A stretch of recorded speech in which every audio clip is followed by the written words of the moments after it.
السلام علیکم دوستو، حضرت مولانا سعد کا بیان امید ہے آپ دھیان سے سنو گے۔ اس زمانے کا وہ فتنہ ہے جس نے علم کا، علماء کا وقار ختم کر دیا ہے، اور ایک حرام کام کا تصویر کشی قطعاً حرام ہے، اس کو جائز کہنا تو گمراہی ہے۔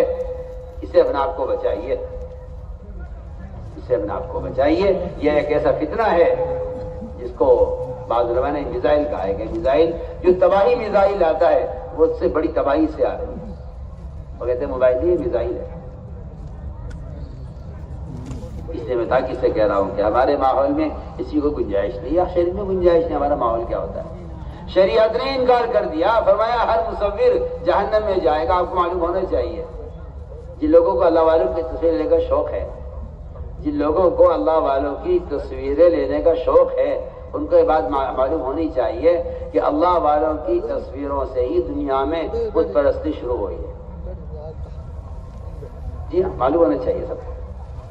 تصویروں کی دنیا میں ابتدا کہاں سے ہوئی ہے؟ بتوں کی پوجا کہاں سے شروع ہوئی؟ بتوں کی پوجا کہاں سے شروع ہوئی؟ معلوم ہونا چاہیے نا۔ اتنے دنیا کے اندر بت پوجے جاتے ہیں، کروڑوں کی تعداد میں، کہاں سے آئے، کہاں سے شروع ہے؟ یہ دیکھو عجیب حالت ہے، جہاں آواز سنتے ہو ادھر ہو جاتے ہو۔ میں کچھ کہہ رہا ہوں، ادھر دیکھو نا میری طرف۔ یہ تو شیطان ہے جو چیخ رہا ہے، تم بھی شیطان بن جاؤ اس کے پیچھے۔ بت پرستی کہاں سے شروع ہوئی؟ یہ معلوم ہونا چاہیے۔ بت پرستی شروع ہوئی ہے اللہ والوں کی تصویروں سے۔ نوح علیہ السلام کی قوم میں 5 جنے بزرگ تھے۔ شیطان نے مشورہ دیا آج کل کے شیطانوں کی طرح کہ ان کی تصویر بناؤ بزرگوں کی۔ شیطان نے آج کل کے شیطانوں کی طرح مشورہ دیا نوح علیہ السلام کی قوم کو کہ اپنے بزرگوں کی تصویر بناؤ، ان کی یادگار رہے گی۔ ان کی تصویریں بنی۔ اب تصویر بنانے کا طریقہ بدل جائے تو بدل کر رہے گا، کیا بات ہے؟ آج یہ کہ یہ حلال ہے، وہ حرام ہے، یہ جائز ہے، وہ ناجائز ہے۔ انہوں نے تصویریں بنائی بزرگوں کی شیطان کے کہنے سے، پھر ان تصویروں کے مجسمے بنے۔ ان کی تعظیم بڑھتی گئی کہ جی تصویر تو پھٹ جائے گی، کچھ دن میں جو ہے ہلکی پڑ جائے گی یا ضائع ہو جائے گی، ان کے مجسمے بنا لو تاکہ یہ باقی رہے۔ یہاں سے دنیا میں بت پرستی شروع ہوئی ہے۔ میں تو آج بھی کہتا ہوں کہ اگر ان تصویروں سے بت بن سکتے ہیں تو ان تصویروں میں کیا بتوں کی بو نہیں ہوگی؟ کیا ان بتوں کی ضرورت نہیں ہوگی؟ جو تصویر بت کی شکل اختیار کر سکتی ہے، کیا آج ان تصویروں کے اندر بتوں والی ضرورتیں نہیں ہوں گی؟ کسی کا احساس مردہ ہو گیا ہو اور کسی کا ایمانی بیچارے کا کھوکھلا ہو کہ کوئی حرج نہیں ہے تو وہ جانے۔ ورنہ میں نے آپ سے عرض کر دیا کہ دنیا میں بت پرستی کی ابتدا اللہ والوں کی تصویروں سے ہوئی ہے۔ کیوں؟ عجیب بات ہے۔ علماء نے لکھا ہے کہ تصویر بنانا، چاہے موبائل سے بنائے، تصویر بنانا اللہ تعالی کی، اللہ اکبر، اللہ تعالی کی صفت میں، اس کی صفت تخلیق ہے، اس کی نقالی کرنا ہے کہ میں بھی اللہ ہوں۔ زنا کرنے والا، شراب پینے والا، چوری کرنے والا، جھوٹ بولنے والا، غیبت کرنے والا، کسی کو نہیں کہا کہ کوئی اللہ بننا چاہتا ہے، خالق بننا چاہتا ہے۔ صرف تصویر بنانے والے کے بارے میں فرمایا کہ یہ خالق بننا چاہتا ہے۔ جی حدیث ہے، پڑھی حدیث، کوئی خالی باتیں تھوڑی ہوتی ہے یہاں دعوت کے ممبر سے، صاف حدیث ہے۔ جو آدمی کسی بھی طرح سے تصویر بنا رہا ہے وہ خالق بننا چاہتا ہے۔ اللہ نے تو نے خالق بننا چاہا، ڈالی میں روح تصویروں میں وہ نہیں ڈال سکے گا۔ روح ڈالنے سے اللہ کا کام ہے۔ اللہ ان مصور اٹھا کے جہنم میں ڈال دیں گے سیدھا، سیدھی بات ہے۔ یہ لکھا مولانا جو ہے بدر عالم شمس تجوان سننا میں تصویر کشی پر یہ لکھا ہے اور روایت نقل کی ہے کہ مصور اللہ بننا چاہتا ہے کسی شراب پینے پر، زنا کرنے پر، جھوٹ بولنے پر، غیبت کرنے پر، کسی کبیرہ گناہ پر وہ عذاب نہیں ہے جو عذاب تصویر لینے پر ہے۔ جی ہاں، پڑھیے آپ حدیث، اشد الناس عذاباً کہا ہے، اشد الناس۔ ابن عباس کے پاس ایک آدمی آیا، آ کر کہنے لگا کہ جی میں آپ سے ایک مسئلہ معلوم کرنے آیا ہوں۔ وہ زمانہ جاہلیت کا زمانہ، کفر کا، وہ بیچارہ کبھی زمانے جاہلیت میں اس کا کام ہوگا تصویر بنانا، تصویر بنایا کرتا تھا۔ اس نے آ کر مسئلہ معلوم کیا ابن عباس رضی اللہ عنہ سے کہ جی میں اسلام لے آیا ہوں، مگر میرا جو طریقہ ہے، میرا جو پیشہ ہے، میری جو آمدنی کا ذریعہ ہے وہ تصویریں بنا بنا کے بیچتا ہوں، اس کے مجھے پیسے ملتے ہیں۔ یہ اس نے کہا کہ جی میرا تو کام ہی کچھ نہیں، اس کے علاوہ میں کیا کروں،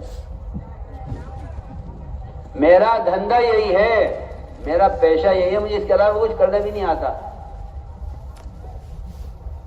ابھی بچوں کو پالنے کے لیے میرا کام یہ ہے کہ میں تصویر بناتا ہوں، ان تصویروں کو بیچ کر جو پیسے آتے ہیں اس سے میں اپنی گزر بسر کرتا ہوں۔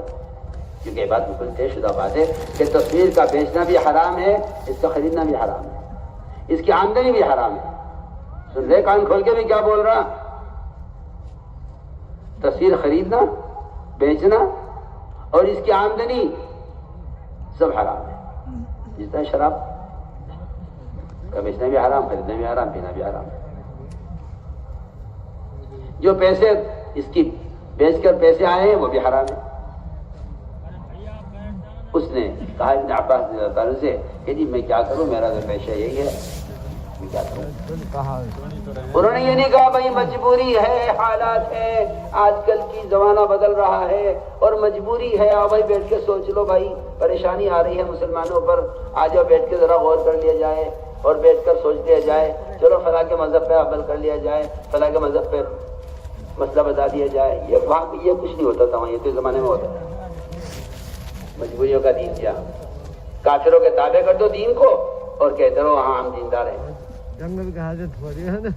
انہوں نے یہ نہیں کہا مجبوری ہے۔ ابن عباس نے بتایا کہ تصویر کی آمدنی حرام ہے۔ کیا کہا اس نے؟ تصویر لینا تمہارا، بنانا تصویر حرام ہے۔ وہ تو سنتے ہی اس کی تو دل کو اٹیک ہو گیا اس کے، اور وہ لمبے لمبے سانس لینے لگا، جو روایت ہے میں آپ کو نقل کر رہا ہوں۔ اور اس سے تو پریشان، اور اس پہ اتنا بوجھ پڑا کہ وہ لمبے لمبے سانس لینے لگا۔ وہ کہ جی میں تو ہلاک ہو گیا، میں کیا کروں، کوئی گنجائش ہے؟ نہیں، کوئی گنجائش نہیں ہے۔ آپ کا عمل بھی حرام ہے، آپ کی آمدنی بھی حرام ہے، آپ کا تصویر بنانا بھی حرام، بیچنا بھی حرام، خریدنا بھی حرام۔ سنیں موبائل والے، سنیں میں کیا بول رہا ہوں۔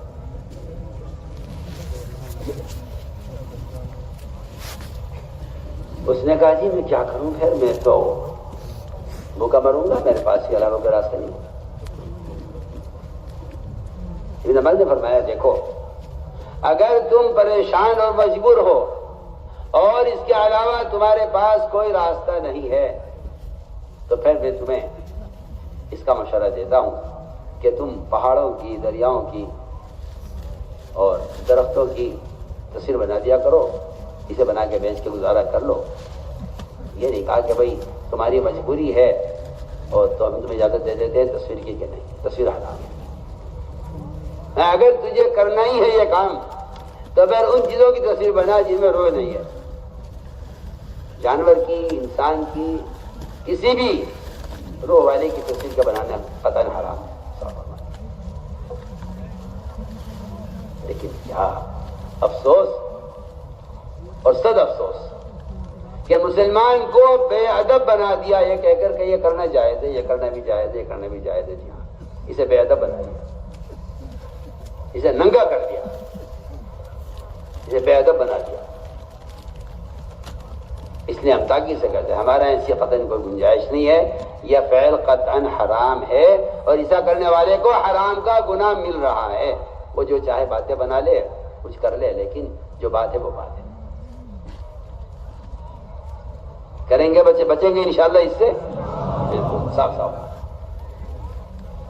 اس طرح میں اس لیے عرض کر رہا تھا کہ یہ سارے کام اللہ کی رضا کے لیے ہوں، اس لیے اپنی نیتوں کو ڈھلتے رہی ہو، اپنی نیتوں کو سامنے رکھیے ہر وقت، کس لیے کر رہے ہو، کس لیے کر رہے ہو۔ ان صفات کو اندر پیدا کرنے کے لیے اللہ کے راستے کا خروج ہے۔